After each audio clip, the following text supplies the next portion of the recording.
Hello বন্ধুরা, প্রিয়া ইপসা কিচেনে তোমাদের সবাইকে স্বাগত। আজকে আমি করে দেখাচ্ছি কাঁচা আম দিয়ে টক ডাল।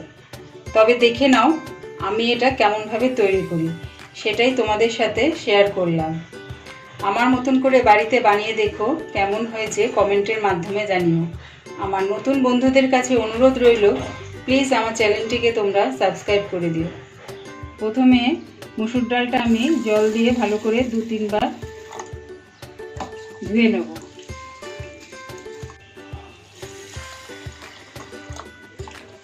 ডালটা ধোয়া হয়ে গেছে, এবারে প্রেসারে দিয়ে দেবো।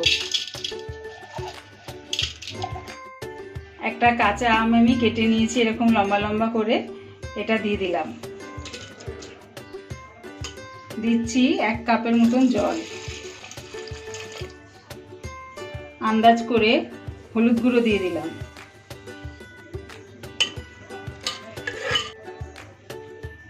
প্রেসারটা আমি গ্যাসে বসিয়ে 2টো সিটি দিয়ে নেব।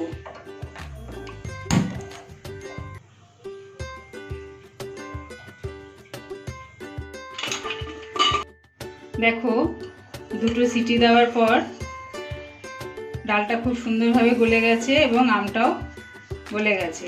এবারে এই ডালের কাঁটাটা দিয়ে ডালটা একটু ঘেটে নেব।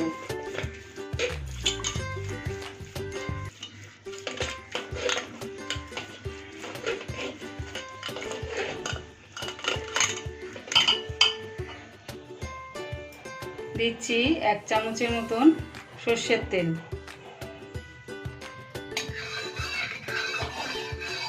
তেলটা গরম হয়ে গেছে। ফোড়নের জন্য দিচ্ছি 2টো শুকনো লঙ্কা আর একটু কালো সর্ষে।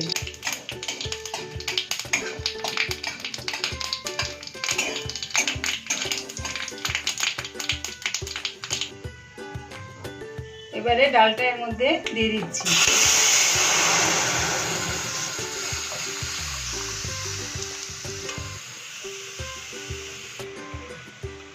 2 কাপের মতন জল দিয়ে দিলাম। দিচ্ছি আন্দাজ করে নুন। 2টো চেরা কাঁচা লঙ্কা দিয়ে দিলাম। তোমরা চাইলে একটু চিনি দিতে পারো, টক ডাল যেহেতু আমি চিনি দিই না, তাহলে একটু ডালটা টক টক খেতে লাগবে।